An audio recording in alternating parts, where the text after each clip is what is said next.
وَإِنَّ لَكَ لَأَجْرًا غَيْرَ مَمْنُونٍ۔ ترجمہ، اور یقیناً تمہارے لیے ضرور بے انتہا ثواب ہے۔ وَإِنَّ لَكَ لَأَجْرًا غَيْرَ مَمْنُونٍ، اور یقیناً تمہارے لیے ضرور بے انتہا ثواب ہے۔ ارشاد فرمایا کہ اے حبیب صلی اللہ تعالیٰ علیہ وسلم، ضرور تمہارے لیے رسالت کی تبلیغ، نبوت کے اظہار، مخلوق کو اللہ تعالیٰ کی طرف دعوت دینے اور کفار کی ان بے ہدہ باتوں، افتراؤں اور طعنوں پر صبر کرنے کا بے انتہا ثواب ہے۔ لہذا کفار جو آپ کی طرف جنون کی نسبت کر رہے ہیں، آپ اسے خاطر میں نہ لائیے اور رسالت کی تبلیغ کے اہم کام کو جاری رکھیے۔ اعلیٰ حضرت امام احمد رضا خان لکھتے ہیں، حق تعالیٰ نے فرمایا وَإِنَّ لَكَ لَأَجْرًا غَيْرَ مَمْنُونٍ، اور بے شک تیرے لیے اجر بے پایا ہے کہ تو ان دیوانوں کی بد زبانی پر صبر کرتا اور حلم و کرم سے پیش آتا ہے۔ مجنون تو چلتی ہوا سے الجھا کرتے ہیں، تیرا سا حلم و صبر کوئی تمام عالم کے عقلاء میں تو بتا دے۔ رسول کریم علیہ السلام کو ملنے والا ثواب، یاد رہے کہ تمام مسلمانوں کی نیکیوں کا ثواب اضافے در اضافے کے ساتھ نبی کریم صلی اللہ تعالیٰ علیہ وسلم کے نامہ اعمال میں درج ہوتا ہے۔ مثال کے طور پر رسول کریم علیہ السلام نے جتنے لوگوں کو مسلمان کیا تو انہیں مسلمان کرنے کا ثواب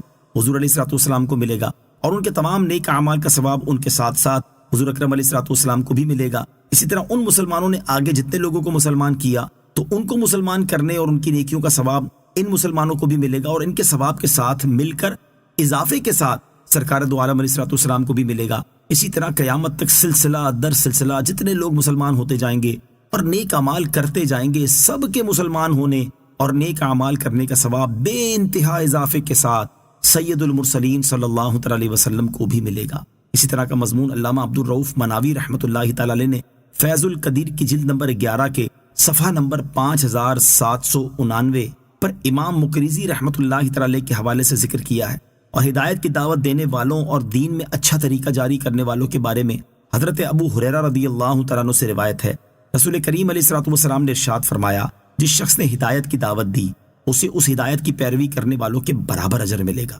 اور ان کے اجروں میں کوئی کمی نہیں ہوگی، اور جس شخص نے کسی گمراہی کی دعوت دی اسے اس گمراہی کی پیروی کرنے والوں کے برابر گناہ ہوگا اور ان کے گناہوں میں کوئی کمی نہیں ہوگی۔ اور حضرت جریر بن عبداللہ رضی اللہ تعالیٰ عنہ سے روایت ہے، سید المرسلین صلی اللہ تعالیٰ علیہ وسلم نے ارشاد فرمایا، جس شخص نے مسلمانوں میں کسی نیک طریقے کی ابتدا کی اور اس کے بعد اس طریقے پر عمل کیا گیا تو اس طریقے پر عمل کرنے والوں کا اجر بھی اس کے نامہ اعمال میں لکھا جائے گا اور عمل کرنے والوں کے اجر میں کمی نہیں ہوگی۔ اور جس شخص نے مسلمانوں میں کسی برے طریقے کی ابتدا کی اور اس کے بعد اس طریقے پر عمل کیا گیا تو اس طریقے پر عمل کرنے والوں کا گناہ بھی اس شخص کے نامہ اعمال میں لکھا جائے گا اور عمل کرنے والوں کے گناہ میں کوئی کمی نہیں ہوگی۔ سید العالمین صلی اللہ تعالی علیہ وسلم کا صبر، حلم اور عفو و درگزر، یہاں تاجدار رسالت صلی اللہ تعالی علیہ وسلم کے صبر، حلم اور عفو و درگزر کی کچھ جھلک سماعت کیجیے۔ چنانچہ حدیث اور سیرت کی کتابوں میں مذکور ہے کہ نبی اکرم علیہ السلام نے کسی سے اپنی ذات کا بدلہ نہیں لیا، بلکہ آپ علیہ السلام زیادتی کرنے والوں کے عمل پر حلم اور صبر کا مظاہرہ کرتے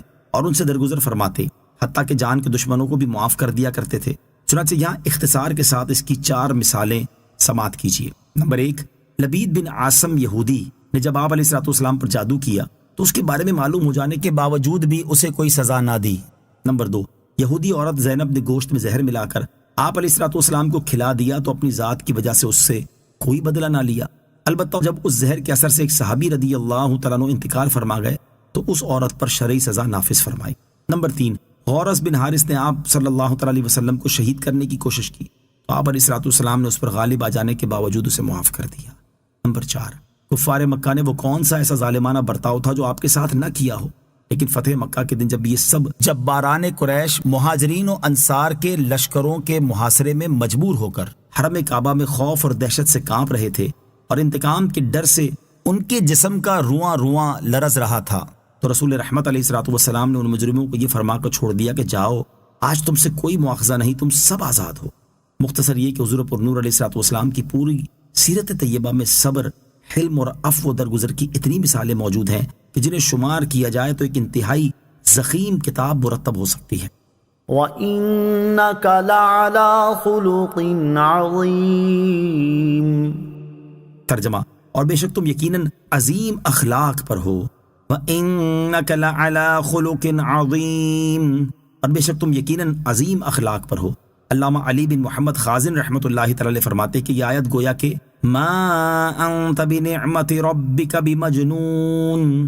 کی تفسیر ہے، کیونکہ تاجدار رسالت صلی اللہ تعالی علیہ وسلم کے قابل تعریف اخلاق اور پسندیدہ افعال آپ کی ذات مبارکہ سے ظاہر تھے، اور جس کی ایسی شان ہو اس کی طرف جنون کی نسبت کرنا درست نہیں۔ اعلیٰ حضرت امام احمد رضا خان رحمۃ اللہ تعالی لکھتے ہیں، حق جل و علا نے فرمایا وَإِنَّكَ لَعَلَىٰ خُلُقٍ عَظِيمٍ، اور بے شک تو بڑے عظمت والے ادب تہذیب پر ہے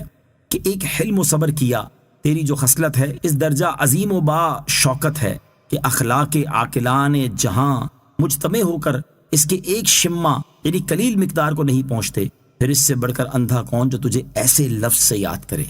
حضور اقدس صلی اللہ تعالی علیہ وآلہ وسلم کے مبارک اخلاق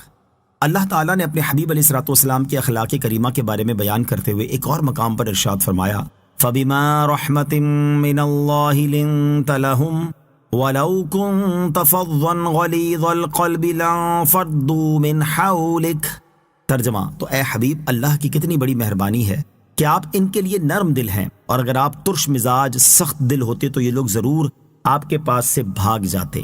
اور حضرت جابر رضی اللہ تعالیٰ عنہ سے روایت ہے، نبی کریم صلی اللہ تعالیٰ علیہ وسلم نے ارشاد فرمایا، اللہ تعالیٰ نے اخلاق کے درجات مکمل کرنے اور اچھے اعمال کے کمالات پورے کرنے کے لیے مجھ کو بھیجا۔ حضرت سعد بن حشام رضی اللہ تعالیٰ عنہ فرماتے ہیں، میں نے حضرت عائشہ صدیقہ رضی اللہ تعالیٰ عنہا سے دریافت کیا، اے ام المومنین رضی اللہ تعالیٰ عنہا، مجھے رسول اللہ صلی اللہ تعالیٰ علیہ وسلم کے اخلاق کے بارے میں بتائیے۔ حضرت عائشہ صدیقہ رضی اللہ تعالیٰ عنہا نے فرمایا، کیا تم قرآن نہیں پڑھتے؟ میں نے عرض کی کیوں نہیں؟ تو آپ نے ارشاد فرمایا، رسول اللہ صلی اللہ تعالیٰ علیہ وسلم کا خلق قرآن ہی تو ہے۔ اور علامہ عبد المصطفیٰ اعظمی رحمۃ اللہ تعالی لکھتے ہیں، حضور نبی کریم علیہ الصلوۃ والسلام محاسن اخلاق کے تمام گوشوں کے جامع تھے، یعنی حلم و عفو، رحم و کرم، عدل و انصاف، جود و سخا، ایثار و قربانی، مہمان نوازی، عدم تشدد، شجاعت، ایفاء عہد، حسن معاملہ، صبر و قناعت، نرم گفتاری، خوش روئی، ملنساری،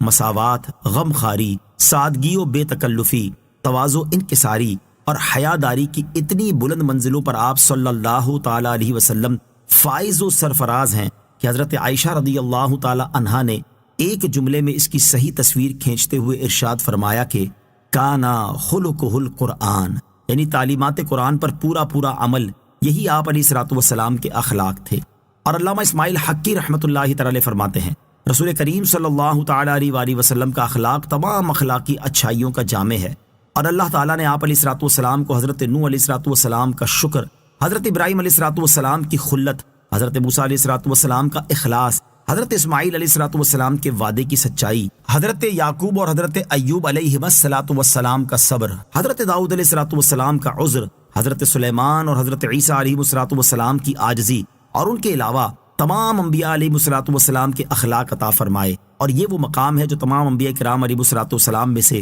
صرف سید المرسلین صلی اللہ تعالی علیہ وآلہ وسلم کو عطا ہوا ہے۔ اعلیٰ حضرت امام احمد رضا خان علیہ رحمت الرحمان کیا خوب فرماتے ہیں، تیرے خلق کو حق نے عظیم کہا، تیری خلق کو حق نے جمیل کیا، کوئی تجھ سا ہوا ہے نہ ہوگا شہا، تیرے خالق حسن و ادا کی قسم۔ علم اور عمل دونوں اعتبار سے کامل اور جامع شخصیت۔ یہاں ایک نکتہ قابل ذکر ہے، اللہ تعالیٰ نے اپنے حبیب علیہ الصلوۃ والسلام کے علم مبارک کے بارے میں ارشاد فرمایا،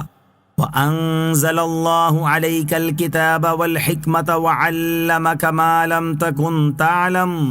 وَكَانَ فَضْلُ اللَّهِ عَلَيْكَ عَظِيمًا۔ ترجمہ، اور اللہ نے آپ پر کتاب اور حکمت نازل فرمائی اور آپ کو وہ سب کچھ سکھا دیا جو آپ نہ جانتے تھے، اور آپ پر اللہ کا فضل بہت بڑا ہے۔ اور اپنے حبیب صلی اللہ تعالی علیہ وسلم کے عمل مبارک کے بارے میں ارشاد فرمایا، وَإِنَّكَ لَعَلَىٰ خُلُقٍ عَظِيمٍ۔ ترجمہ، اور بے شک تم یقیناً عظیم اخلاق پر ہو۔ اس سے معلوم ہوا کہ سید المرسلین صلی اللہ تعالی علیہ وآلہ وسلم علم اور عمل دونوں اعتبار سے کامل اور جامع ہیں۔ سرکار دو عالم صلی اللہ تعالی علیہ وآلہ وسلم کے اخلاق کریمہ سے متعلق ایک عظیم واقعہ۔ ویسے تو احادیث اور سیرت کی کتابوں میں سید المرسلین صلی اللہ تعالی علیہ وآلہ وسلم کے اخلاق کریمہ کے بے شمار واقعات مذکور ہیں، جنہیں اختصار کے ساتھ بھی یہاں بیان کرنا ممکن نہیں۔ البتہ ہم ایک ایسا واقعہ ذکر کرتے ہیں جس سے معلوم ہوتا ہے کہ بڑے تو بڑے صحیح، چھوٹے بچے تک بھی تاجدار رسالت صلی اللہ تعالی علیہ وسلم کے اخلاق کریمہ سے بہت متاثر تھے۔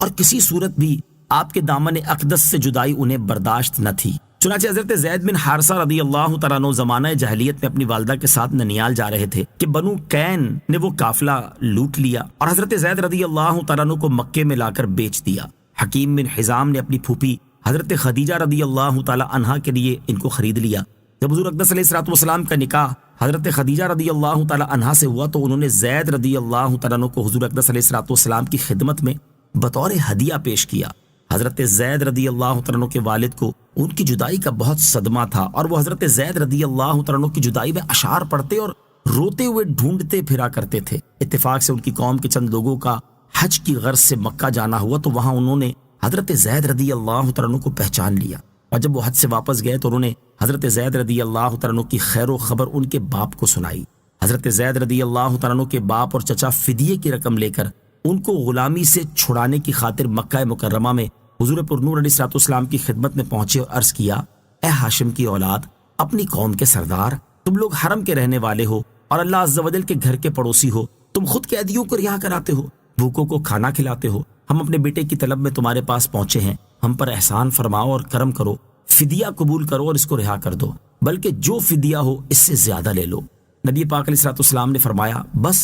اتنی ہی بات ہے؟ عرض کیا، حضور بس یہی عرض ہے۔ آپ صلی اللہ تعالیٰ علیہ وسلم نے ارشاد فرمایا، زید کو بلاؤ اور اس سے پوچھ لو، اگر وہ تمہارے ساتھ جانا چاہے تو بغیر فدیہ ہی کہ وہ تمہاری نظر ہے، اور اگر نہ جانا چاہے تو میں ایسے شخص پر جبر نہیں کر سکتا جو خود نہ جانا چاہے۔ چنانچہ حضرت زید رضی اللہ تعالیٰ عنہ بلائے گئے اور آپ صلی اللہ تعالیٰ علیہ وسلم نے فرمایا، تم ان کو پہچانتے ہو؟ عرض کی، جی ہاں پہچانتا ہوں، یہ میرے باپ ہیں اور یہ میرے چچا۔ حضور اقدس علیہ الصلوۃ والسلام نے فرمایا کہ میرا حال بھی تمہیں معلوم ہے، اب تمہیں اختیار ہے کہ میرے پاس رہنا چاہو تو میرے پاس رہو، ان کے ساتھ جانا چاہو تو اجازت ہے۔ حضرت زید رضی اللہ تعالیٰ عنہ نے عرض کی، حضور میں آپ صلی اللہ تعالیٰ علیہ وسلم کے مقابلے میں بھلا کس کو پسند کر سکتا ہوں؟ آپ علیہ الصلوۃ والسلام میرے لیے باپ کی جگہ بھی ہیں اور چچا کی جگہ بھی ہیں۔ ان دونوں باپ چچا نے کہا کہ زید، غلامی کو آزادی پر ترجیح دیتے ہو، باپ چچا اور سب گھر والوں کے مقابلے میں غلام رہنے کو پسند کرتے ہو؟ حضرت زید رضی اللہ تعالیٰ عنہ نے فرمایا کہ ہاں، میں نے ان میں ایسی بات دیکھی ہے جس کے مقابلے میں کسی چیز کو بھی پسند نہیں کر سکتا۔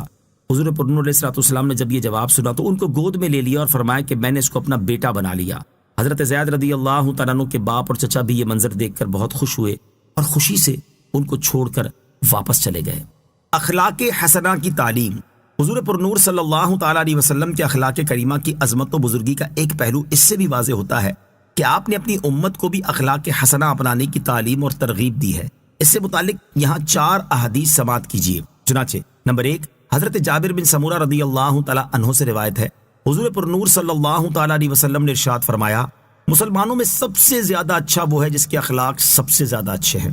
نمبر 2، حضرت ابو ہریرہ رضی اللہ تعالیٰ عنہ سے روایت ہے، حضور اقدس صلی اللہ تعالیٰ علیہ وسلم نے ارشاد فرمایا، بندہ حسن اخلاق کی وجہ سے دن میں روزہ رکھنے اور رات میں قیام کرنے والوں کا درجہ پا لیتا ہے۔ نمبر 3، حضرت ابو درداء رضی اللہ تعالیٰ عنہ سے روایت ہے، رسول کریم صلی اللہ تعالیٰ علیہ وآلہ وسلم نے ارشاد فرمایا، میزان عمل میں حسن اخلاق سے زیادہ وزنی کوئی چیز نہیں۔ نمبر 4، حضرت عبداللہ بن عمر رضی اللہ تعالیٰ عنہ سے روایت ہے، رسول اکرم صلی اللہ تعالیٰ علیہ وسلم نے 3 مرتبہ یہ ارشاد فرمایا، کیا میں تمہیں اس شخص کے بارے میں نہ بتاؤں جو قیامت کے دن تم میں سب سے زیادہ مجھے محبوب اور سب سے زیادہ میری مجلس کے قریب ہوگا؟ ہم نے عرض کی، یا رسول اللہ صلی اللہ تعالیٰ علیہ وآلہ وسلم، کیوں نہیں؟ ارشاد فرمایا، یہ وہ شخص ہوگا جس کے اخلاق تم میں سب سے زیادہ اچھے ہوں۔